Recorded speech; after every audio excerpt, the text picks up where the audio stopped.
네, 안녕하세요. 조 사장입니다. 네, 오늘은 이제 작은 회사의 사장님들이 직원들한테 일을 시키는 방법에 대해서 좀 말씀을 드릴게요. 항상 이제 좀 약간 구체적으로 어떤 거를 시켜라, 뭐 이런 식으로 제가 말씀을 드렸는데, 근데 그거보다 더 큰 부분이 있어요. 뭐냐면은 이제 직원들이 일을 시키긴 했는데, 제대로 일을 안 하는 거죠. 음, 보통 이제 작은 규모의 사장님들 같은 경우는 직원을 채용하는 것뿐만이 아니라 떤 직원 교육이라든가 이런 체계가 전혀 없죠. 그러니까 직원과 관련된 어떤 시스템이랄 게 일단 하나도 없어요. 그래서 이제 어떤 상황이 발생이 되냐면은 사장님들이 직접 하면은 모든 게 다 빠르고 정확하고 편해요. 그러다 보니까 사장님이 30분이면 할 일을 직원한테 시켰더니 막 2, 3일이 걸려요. 심지어 그것도 제대로 잘 못하죠. 그래놓고 이제 결국에는 야 내가 해볼게 하고 이제 사장님이 직접 일을 합니다. 그런데 진짜로 되게 잘 되잖아요. 직원이 막 2, 3일 동안 끙끙 앓고 있던 거를 사장님이 직접 하니까 막 한 30분 만에 금방 끝내버렸어. 그것도 되게 아무런 문제 없이. 그러면은 이제 직원한테 막 나무라요. 야 이거 이렇게 금방 하면 될 거를 뭘 그렇게 시간이 많이 걸리냐. 아니면은 막 혼자서 이런 생각을 할 수도 있죠. 어, 직원들이 도대체 일을 하는 건지 안 하는 건지 모르겠다. 이렇게 생각을 할 수도 있어요. 근데 이제 사장님들이 이런 생각을 할 때는 간과하는 게 하나 있어요. 뭐냐면은 직원한테는 있지만 이제 사장이 가지고 있는 거 바로 이제 경험과 권한이에요. 그러니까 어떤 통찰력도 있고 그 내가 어떤 뭐 다른 방법을 강구를 했을 때 사장은 다 할 수 있어요. 반대로 직원은 시키는 대로만 일을 할 수 있어요. 이거는 이제 일을 하기 싫은 것보다 시키지 않은 거를 했을 때 이제 문제가 생길 수도 있잖아요.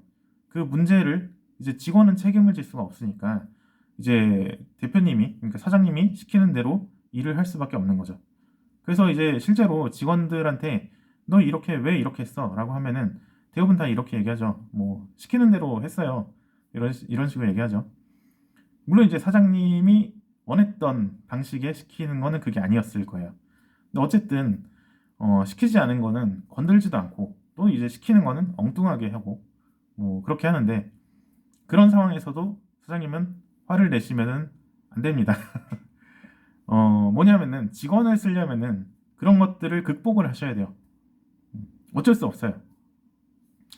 그러니까 작은 규모의 그런 사장님들은 그런 규모의 사장님들이 가진 가장 큰 애로사항은 사실 직원도 직원인데 1년 365일 그러니까 이 일에 계속 얽매이는 그런 삶이잖아요. 그러니까 그런 거는 사실 내가 열정이나 건강이 항상 이제 버텨주면은 얼마든지 가능하긴 해요. 근데 그런 열정이라든가 건강이 항상 100%일 수는 없잖아요. 그리고 이제 자기의 어떤 시간을 쪼개면서 일을 하다가 일을 더 성장시키거나 또는 이제 새로운 시야를 얻기 위해서 그 사장님 개인만의 시간이 필요한데 만약에 그렇게 작은 거 하나하나를 전부 사장님이 직접 한다고 하면은 그런 시간을 가질 수가 없어요. 근데 그렇게 되면은 되게 그 우물안 개구리처럼 어느 현재의 모습에 그냥 그럭저럭 만족하고 그렇게 살다가 이제 어떤 시대의 흐름을 읽지 못하고 도태되고 그럴 수가 있습니다. 그러니까 사장님의 시간이 굉장히 좀 소중해요. 그러니까 특히 이제 직접 일하지 않고 사장님만의 어떤 시간, 그 시간이 사업이 진짜 잘 되기 위해서 굉장히 필요한 시간들입니다. 그러니까 다시 돌아와서 사업이 잘 되려면은 직원을 채용하고 사장 혼자서 모든 일을 하려는 그런 자세를 무조건 버리셔야 돼요. 결국에는 그러니까 사장님이 없어도 사업체는 굴러가야 합니다. 물론 이제 다른 누구한테 이제 일을 완전히 맡기는 거는 굉장히 어려워요. 특히 이제 완전히 뭐 믿고 맡기는 거는 사실상 뭐 어렵기도 하고 시간도 굉장히 많이 필요하죠. 당장 이제 직원이 나만큼 일을 못해서 어떤 벌어진 그런 손해들도 있고 그런데 그런 것들을 좀 과감하게 참고 견디셔야 돼요. 어쨌든 이제 사업을 오래 하려면은 사장님 혼자서는 절대로 할 수가 없으니까 사장이 며칠은 없어도 회사가 어떻게든 돌아갈 수 있게 그렇게 무조건 시스템을 만들어 두셔야 합니다.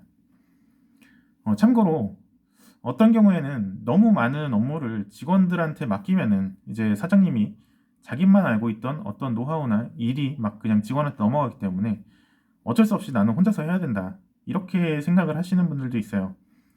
근데 그런 경우를 하더라도 저는 이제 그 직원들한테 일을 맡겨야 한다고 봐요.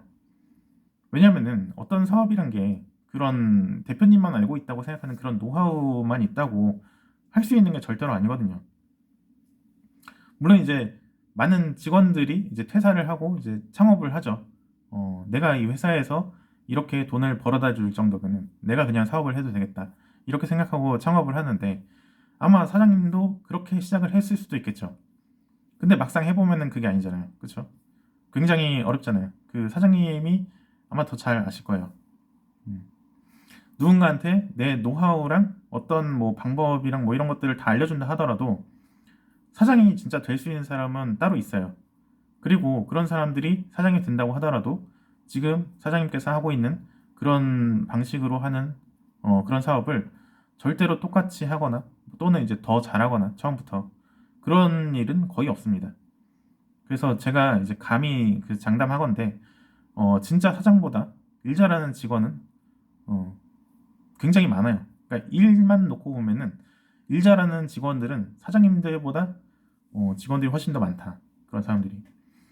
그래서 나중에 뭐 큰 기업들 같은 경우 보면은 회장님들은 거의 항상 놀고 있어요. 진짜 일 잘하시는 어떤 그 아래에 있는 부하들이 진짜 돈을 다 벌어요. 근데 그런 사람들은 굳이 사업을 하지 않아요. 왜냐면은 정말 일을 더 잘하고 훨씬 더 똑똑하시기 때문에 사업에 가지는 어떤 리스크를 알고 있거든요. 음. 아무튼 이제 대표님은 사장님들 특히 이제 작은 규모의 사장님들은 이게 2년 또는 이제 3년 되게 시간이 많이 걸릴 수도 있어요.